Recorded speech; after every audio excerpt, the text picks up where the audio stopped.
नमस्कार। कार्तिकेय बत्रा नाम है मेरा और कोविड से संबंधित रोजाना के आंकड़े लेकर एक बार फिर दी ललन टॉप चैनल पर मैं आपके समक्ष हाजिर हूं। पिछले 24 घंटे में भारत में कुल 2,67,000 नए केस दर्ज हुए हैं। जैसा कि ये लाल लकीर बता रही है, ऐसा लगता है कि राष्ट्र स्तर पर हम नए केसेस की पीक को पार कर चुके हैं। साथ ही साथ रिकवरीज की जो संख्या है वो अब रोजाना के नए केसेस को पार करती हुई नजर आ रही है। ये एक राहत की बात है, पर दो बातों का ध्यान रहे जो मैंने पहले भी बताई हैं कि राष्ट्र की अपनी पीक है लेकिन राज्यों की अपनी अपनी पीक होगी। तो हालांकि ऐसा लग रहा है कि राष्ट्र स्तर पर हम इस पीक को पार कर रहे हैं, लेकिन कई राज्यों में अभी पीक आनी बाकी है। दूसरी बात, जिस प्रकार पीक की तरफ चढ़ाई का रास्ता जटिल था, उसी प्रकार नीचे आने का रास्ता भी जटिल रहेगा। अब मृतकों की संख्या की बात करते हैं और यहां से बहुत बुरी खबर यह आ रही है कि 4,500 के करीब एक रिकॉर्ड आंकड़ा है रोजाना की मृतकों की संख्या में, वो दर्ज हुआ है पिछले 24 घंटे में। ये सबसे बड़ा उछाल है आज तक का। जैसा कि आपको मैंने कल बताया था कि केसेस की पीक आने के कुछ दिनों बाद ही मृतकों की संख्या में पीक आती है। उसका कारण फिर से वही है कि संक्रमण होने के 10 से 12 दिन बाद ही कोरोना संबंधित मृत्यु होती है। अब आगे बढ़ते हैं और देखते हैं कि ये केसेस और ये मृतकों की संख्या कौन से राज्यों से आ रही है। अब भी सबसे ज्यादा केसेस महाराष्ट्र, कर्नाटक, केरल, तमिलनाडु से आ रहे हैं। उसके बाद आंध्र प्रदेश और पश्चिम बंगाल। जहां तक मृतकों की संख्या की बात है, मैंने आपको कल बताया था कि महाराष्ट्र के बाद अब कर्नाटक की भागीदारी इस संख्या में बढ़ती जा रही है, तो ये एक चिंता का कारण है उस राज्य के लिए। उसके बाद तमिलनाडु, उत्तर प्रदेश और पंजाब। एक्टिव केसेस की बात करते हैं। एक्टिव केसेस में एक राहत की खबर जो आई है, पिछले 24 घंटे में तकरीबन 1,27,000 की कमी आई है। इनमें से 4,500 वो लोग भी हैं जिनकी दुर्भाग्यपूर्ण कोरोना की वजह से मृत्यु हो गई है। लेकिन अगर उनको हटा दें तो वो लोग जो कोरोना से ठीक होकर होम आइसोलेशन या अस्पताल से बाहर निकले हैं, उनकी संख्या तकरीबन 1,22,000 ज्यादा है उन लोगों से जो कोरोना के संक्रमण की वजह से या होम आइसोलेशन में या अस्पताल में भर्ती हुए हैं। कहीं ना कहीं ऐसा लगता है कि जो स्वास्थ्य प्रणाली है अब उस पर दबाव कम हो रहा है, लेकिन यह भी एक राष्ट्र स्तर का आंकड़ा है। इसमें भी हर राज्य में एक अलग तस्वीर है। जहां आप बैठे हैं, आप जमीनी स्तर को मुझसे बेहतर जानते हैं। एक्टिव केसेस में भागीदारी सबसे ज्यादा अभी भी कर्नाटक की है, उसके बाद महाराष्ट्र, केरल, फिर तमिलनाडु और आंध्र प्रदेश। एक बार फिर याद दिला दूं कि ये आंकड़े बहुत हद तक इस बात पर निर्भर करते हैं कि राज्यों से किस प्रकार की रिपोर्टिंग हो रही है, और वो निर्भर करता है इस बात पर कि किस प्रकार, किस मुस्तैदी से, कितनी मात्रा में और कितनी गुणवत्ता के साथ टेस्टिंग हो रही है। अब अगला डेटा पॉइंट है पॉजिटिविटी रेट के संदर्भ में। दाईं तरफ आप देख सकते हैं, और यहां पर जो नई खबर है कि राजस्थान, कर्नाटक, गोवा, पश्चिम बंगाल और सिक्किम, यहां पॉजिटिविटी रेट की दर छलांग मार के 30% से ऊपर बताई जा रही है पिछले 24 घंटे में। साथ ही साथ यह भी बताया जा रहा है कि उत्तर प्रदेश, झारखंड और बिहार में पॉजिटिविटी रेट 5% से कम हो गया है। अंतरराष्ट्रीय गाइडलाइंस के हिसाब से अगर ऐसा होता है, पॉजिटिविटी रेट 5% से कम होता है, तो इसका मतलब कहीं ना कहीं चीजें कंट्रोल में आ रही हैं। लेकिन फील्ड रिपोर्ट्स और आपके कमेंट्स अगर हम देखें तो ये डेटा उन बातों से मेल नहीं खाता है।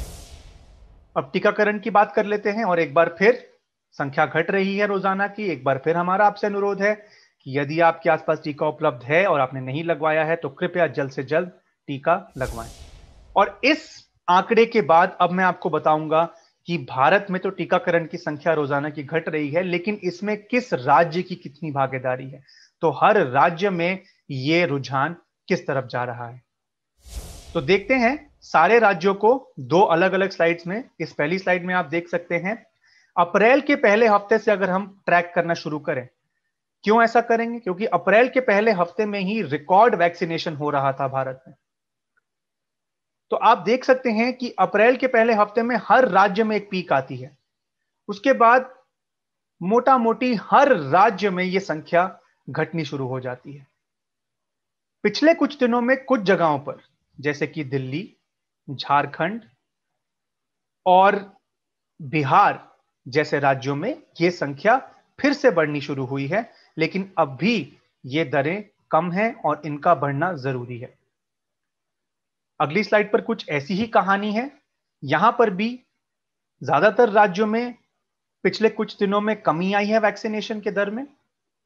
जैसे कि पंजाब देख सकते हैं आप, राजस्थान देख सकते हैं, तमिलनाडु देखें, तेलंगाना देखें, पश्चिम बंगाल देखें, उत्तराखंड देखें। कुछ ही ऐसे राज्य हैं जहां पर यह संख्या बढ़ी है, जैसे कि मेघालय, जैसे कि उत्तर प्रदेश। पर अब भी ये संख्या बहुत कम है और इस संख्या को हर राज्य में बढ़ना होगा ताकि जो हमारा राष्ट्रीय टीकाकरण का दर है वो बढ़े। और अब आज का आखिरी सेगमेंट, आज की आखिरी सेगमेंट आसान भाषा में मैं बात करूंगा एक ऐसे टर्म की जिसके बारे में हमने बहुत कुछ सुना है पिछले कुछ समय में, म्यूटेशन। म्यूटेशन क्या होता है? म्यूटेशन की वजह से कहा जा रहा है कि एक नया स्ट्रेन उत्पन्न हुआ भारत में जिसकी वजह से ये सेकेंड वेव आई है। ये जो स्ट्रेन है ये एक बहुत बड़ा कारण है इस सेकेंड वेव के पीछे, ऐसा एक्सपर्ट्स का मानना है। तो क्या होती है म्यूटेशन?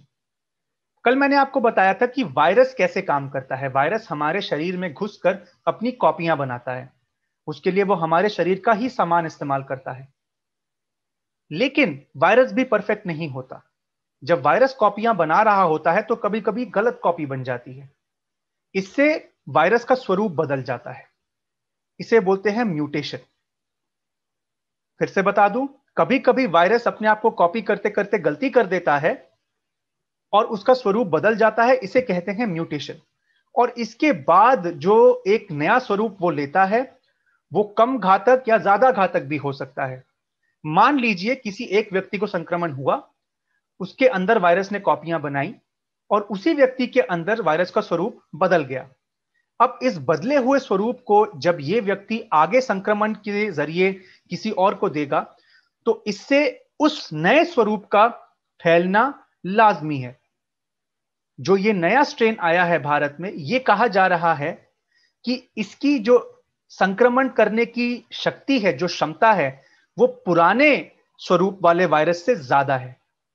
इसका मतलब यह भी है कि जितना ज्यादा वायरस फैलेगा हमारी जनसंख्या में, उतने उसको अवसर मिलेंगे अपने स्वरूप को बदलने में और उतने उसको अवसर मिल सकते हैं ज्यादा घातक होने के। तो ये था आज का एपिसोड। आशा करता हूं पसंद आया होगा। कोई ख्याल हो, कोई सवाल हो तो कमेंट सेक्शन में लिखिएगा। मुझे ट्वीट करिए @कार्तिकेय बत्रा पर और मैं जवाब दूंगा। अपना और अपने परिजनों का ख्याल रखिए। आपका बहुत बहुत धन्यवाद।